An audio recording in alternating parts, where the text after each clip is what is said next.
मेरी बहनों, जंग में अल्लाह ने नमाज को माफ नहीं किया।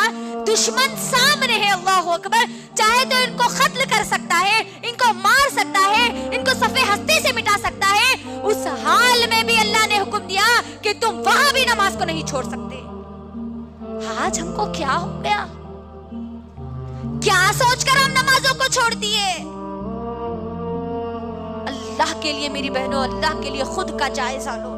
और जो बहाने हम बनाते हैं नमाजों को छोड़ने के, वो बहाने रखकर इंशाअल्लाह मैं अपनी बात को मुकम्मल कर दूंगी। बहुत छोटे छोटे बहाने हम बनाते हैं आज हमारे पास नमाजों को छोड़ने के। ये नमाजें हमारी कामयाबी का जरिया है मेरी बहनों, याद रख लो। एक नमाज भी अगर मेरी गुजर गई और मेरी मौत आ गई तो समझ जाना कि मैं जहन्नम में जाने वाली हूँ। याद रख लेना मेरी बहन। क्या बहाने बना के हम नमाज को छोड़ते हैं? बच्चा या बच्ची, छोटा बच्चा या बच्ची गोद में पेशाब कर दे तो बच्चा या बच्ची पेशाब कर दिए ना, इसीलिए हम नमाज नहीं पढ़ रहे, है ना? तहारत नहीं है इसीलिए नमाज को छोड़ देते हैं अक्सर हमारे पास।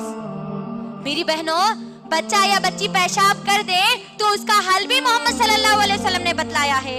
अभी हम नापाक है इसीलिए हम नमाज नहीं पढ़ सकते बोल के अगर हमारी सोच आई तो याद रखना, नापाकी की हालत में मौत आ गई और तुम मर गए तो मौत भी तुम्हारी नापाकी में होगी और तुम कल क़यामत के दिन भी नापाकी की हालत में उठाए जाओगे। और सोच लेना फिर नापाकी की हालत में हमारा अंजाम क्या होगा। फिर तहारत नहीं है, पानी नहीं नहाए, अभी पानी नहाने के बाद नमाज़ शुरू करते। अल्लाह अकबर। ये बहाने नहीं चलने वाले मेरी बहनों। इस्लाम हमको इन बहानों की इजाजत नहीं देता। आप किसी भी जगह हो, किसी भी मोहल्ले में हो, किसी भी बड़े से बड़े खानदान के हो, आप पर 5 वक्त की नमाजें फर्ज की गई है। आपको बस अदा करना ही करना है। आखिरी सांस तक नमाज आपको अदा करना है मेरी बहन। दूसरा बहाना जो हमारे पास बनाया जाता है, अभी तो हम जवान हैं, अभी अल्लाह अल्लाह कहां से करेंगे जी। देख लीजिए नौजवान लड़कियों को, नौजवान लड़कियों का क्या मामला है। अल्लाह अकबर। कॉलेजेस को जा रहे हैं तो ना उनको नमाज तो मालूम ही नहीं है। ज़ोहर छूट रही है, असर छूट रही है, मगरिबी छूट रही है, शामी छूट रही है। एग्जाम्स की तो बराबर तैयारी में लगे हुए हैं, लेकिन ये मौत की तैयारी में उनके जर्रा बराबरी भी उनके अंदर तैयारी मौजूद नहीं है। जवानी को हम क्या समझते हैं? अभी तो हम जवान हैं, जवानी में मौलवी मुल्ला बन के कैकू बैठ रहे हैं, बोलते नहीं। लड़कियां हैं तो अब हजानी बन के कैकू बैठ रहे हैं। 5 वक्त की नमाज आई नो तो नमाज अल्लाह चल्ला करने वाले। अल्लाह अकबर। नौजवान लड़के और लड़कियां गौर से मेरी बहनों सुन लो, जवानी की इबादत सबसे ज्यादा अल्लाह को पसंद है।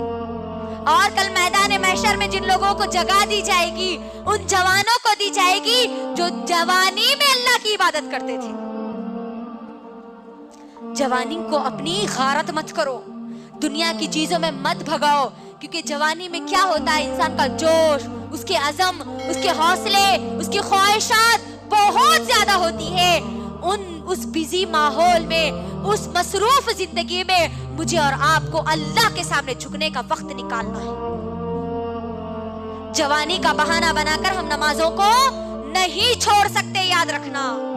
एक अगर बेटी नमाज को छोड़ती है, माँ उस घर में मौजूद है, तो वो माँ से भी हिसाब अल्लाह सुब्हानहू व तआला लेके, क्योंकि वो बच्ची की जिम्मेदारी वो माँ को दी गई थी। माँ अगर उठेंगी, पढ़ेंगी, तो बच्ची भी पूरी अपनी जिंदगी में नमाजों को अदा करेगी। तो जवानी का बहाना हम नहीं बना सकते नमाजों को छोड़ने के लिए। तीसरा बहाना जो बनाया जाता है, हम गुनाह नहीं करते ना, इसलिए हम नमाज़ा नहीं पढ़ते। गुनाह करने वाले लोग नमाज़ा पढ़ते, रो रो के अल्लाह के सामने दुआएं करते, माफ कर दो अल्लाह, माफ कर दो अल्लाह बोल के। नमाज़ा सीखना है, गुनहगार लोगों के लिए नमाजें आई। गौर करिए, यही आज हमारे पास माहौल बनता जा रहा है कि हम गुनाह नहीं करते ना, इसलिए हम नमाजें नहीं पढ़ते। मोहम्मद सल्लल्लाहु अलैहि वसल्लम नऊज़ बिल्लाह गुनहगार थे, जो अल्लाह ने उनको हुक्म दिया, अल्लाहु अकबर, ए नबी तुम अपने घर वालों को हुक्म दो और तुम खुद नमाज पढ़ो। तो यहाँ पर ये बहाना भी खत्म हो गया कि हम ये बहाना बनाकर नमाजों को नहीं छोड़ सकते। एक और बहाना जो हमारे पास बनाया जाता है मेरी माँ और बहनों, हम नमाज पढ़ते हैं तो हमको बुरे बुरे वसवसे आते हैं, बुरे बुरे ख्याल आते हैं, इसीलिए हम नमाज नहीं पढ़ते। कई लोगों का कहना है ये, अल्लाह अकबर, मेरी बहनों गौर करो, नमाज जब हम पढ़ते हैं तो हमको नमाज से रोकने वाला कौन होता है? कौन होता है? शैतान होता है। तो यहाँ पर हम जो नमाजें पढ़ते हैं, अक्सर हमारी नमाजों का जो हाल है, नमाजों का हाल तो बहुत बुरा होता जा रहा है आज हमारा। हम नमाजों में जब होते हैं ना, तभी हमको पूरे ख्यालात याद आते है ना। बच्चा क्या कर रहा की, उन्होंने शौहर कहाँ गए थे कि, उन्होंने क्या करेगी, इनको क्या बोलेगी, फिर बाद में क्या होता कि वहाँ खाला के पास जाना है, ससुराल को जाना है, मायके को जाना है, खाना पकाना है, सालन पकाना है, पूरी तैयारी हमारी नमाजों में होती है। आज कोई चीज अगर भूल भी गए ना मेरी माँ और बहनों, तो नमाजों में आज हमको याद आता है। इतनी गए गुजरी आज हमारी नमाजें होती जा रही है। अल्लाह अकबर।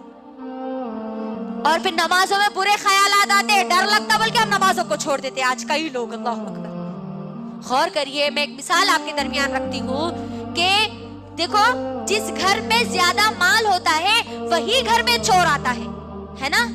होता नहीं होता? जिस दिल में ईमान मजबूत होता है वहीं पर शैतान उनको भड़काता है। तो कभी भी हम नमाजों को नहीं छोड़ना। और हम जो नमाजें छोड़ते हैं मेरी माँ और बहनों, फंक्शंस में मेकअप की वजह से हमारी नमाजें छूट जाती है।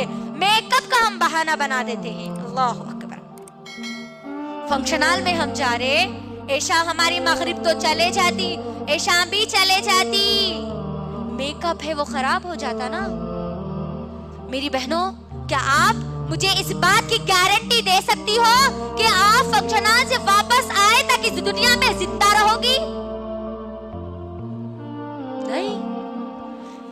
1 घंटे की तो क्या, 1 सेकंड की भी हम मोहल्लत नहीं दे सकते, 1 सेकंड की भी गारंटी नहीं दे सकते कि हम जिंदा रहेंगे।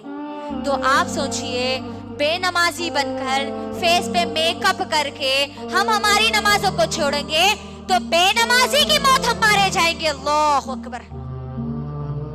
तो अल्लाह के लिए मेरी माँ और बहनों, अल्लाह के लिए अपनी नमाजों को मत छोड़ो। अपनी नमाजों में खुशू और खुशू लाओ।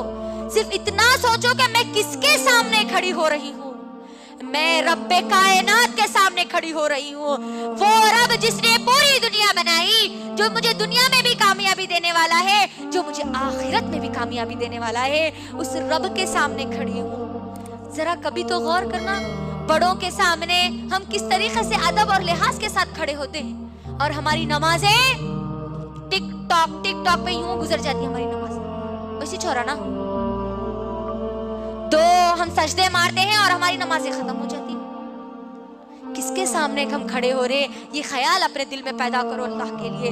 रब्बे कायनात के सामने मैं और आप खड़े हो रहे हैं, और ये मेरे और आपके अल्लाह से बातें करने का एक जरिया है। मेरी बहनों, सहाबा तो बहुत ज्यादा खुश होते थे जब उनको नमाजों का तोहफा दिया गया था।